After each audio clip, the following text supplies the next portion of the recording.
Good afternoon, everybody. Happy Friday. It's June 12th, 2020. This is the weekly Falmouth Health Department update on COVID-19. Again, www.falmouthmass.us is our website. health@falmouthma.gov is our email, and our phone number is 508-495-7485. So an update as of today, 190 cases since March 1st. And about 85% of those are no longer in isolation, and about 94% of all non-long-term care cases are out of isolation. We did have a couple of cases this week, so it throws it off by 1% or 2, but that's where we are right now. So we're still, doing fairly well. Approximately 12.9% of all cases in Barnstable County.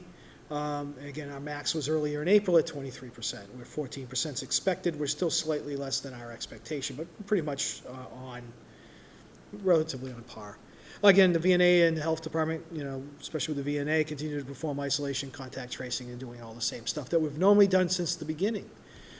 The weekly case trend, you can see that data as of yesterday was only had 3. There's a couple more, so we're really more like 5 for this week. So that's slightly off, but the chart, I didn't have a chance to get the chart updated with a couple that came in today. So about 190 cases, and our trend's still low. You can see the blip in mid-May was due to the long-term care. Our trend's still on the lower side of, definitely less than, we've been averaging less than 10 a week for several weeks.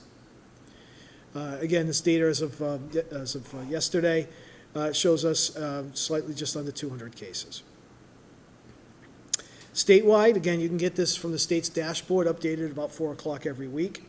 The total number of cases might look a little higher. This includes the antibody tests on this particular slide. The total cases of 104,000, total deaths at 7,492. The main thing to look at this is that our trends, we show that 3 are green, positive trends. We have 3 yellows.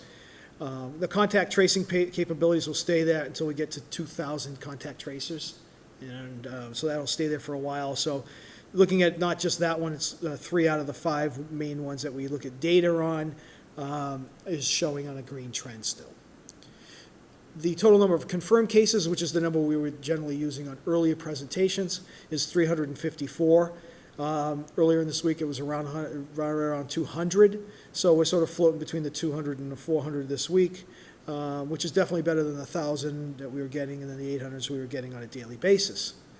Newly reported deaths today would be 38 total, bringing in, so with 1 probable and 37 confirmed as of yesterday.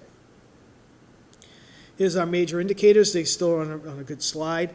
It's very key that the test rate, this is just the molecular test, means the swab test, the one that you get in your nose for actually checking for the virus itself. One of the key numbers is we definitely wanted to get below 5, but if we get it below 3, that's also another milestone for us. We're 3.8, which is good. You want to get that below 3. Also, our number of hospitalizations has continued to go down. We're down, somewhat, some days better than others, but we're down 63% as of from May 12th. Our surge capacity remains steady. There's 4 hospitals since the June 7th that have maintained, so we've been averaging sort of a flattening of that. Our death number has been holding pretty steady since June 5th, right around 35, 36, give or take.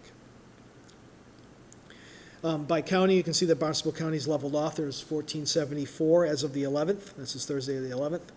There was 1474 total cases in Barnstable. That's where I got the 12.9% was from that. So again, we're still sort of seeing that, and hopefully that continues. Again, more people will be coming here this summer, and then there's going to be more chances for things to happen. And also, when we talk about reopening, more people will be getting closer to each other. Hopefully, not within 6 feet without a mask.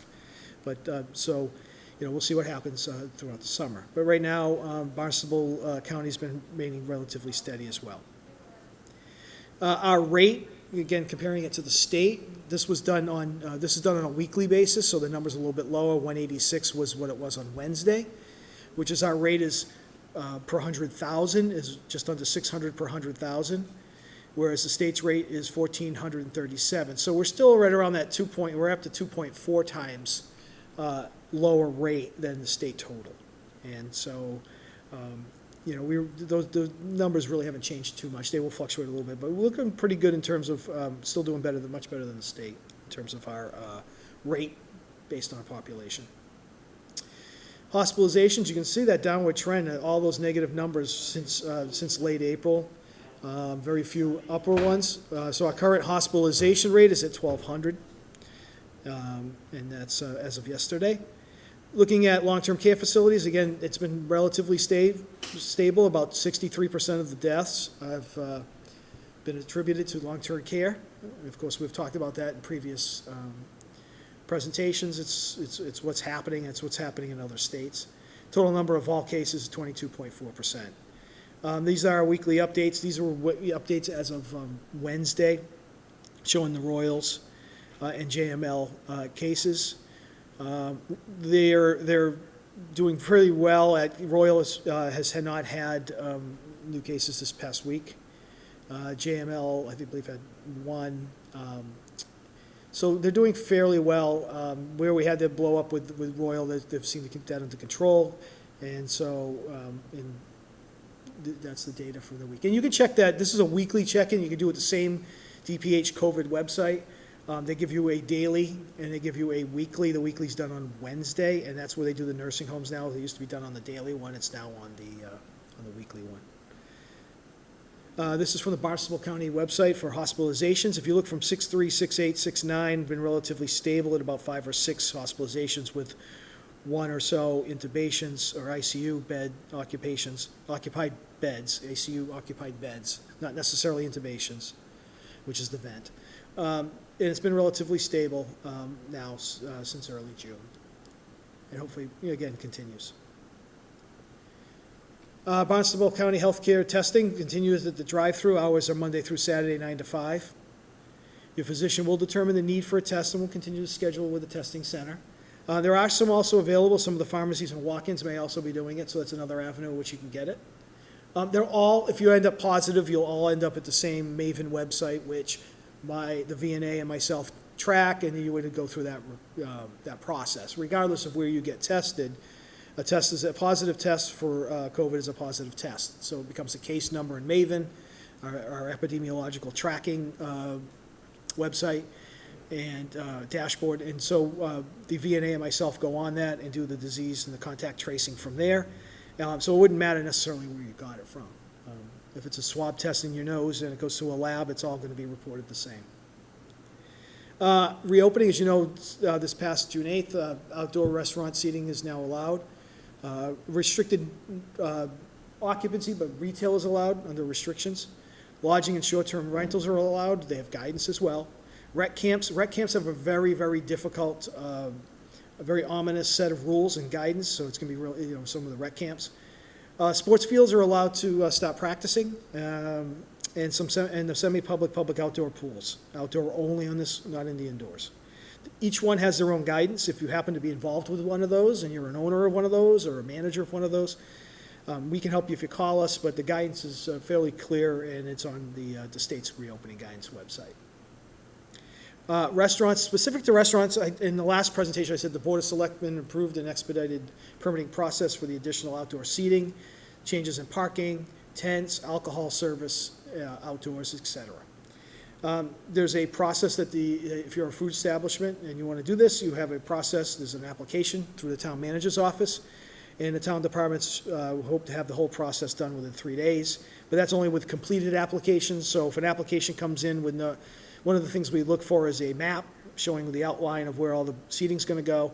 If you don't put that in there, then that obviously would delay stuff. So if you come in with a completed application, you can call the selectman's office for them. They'll be able to help you walk through that. And then we do our best to get through them as quickly as we can.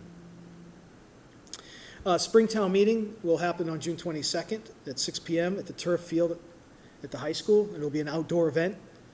I think they're limiting the articles. It's going to be mostly budget related because it's a real difficulty if you don't have a budget for this the year starting July 1st.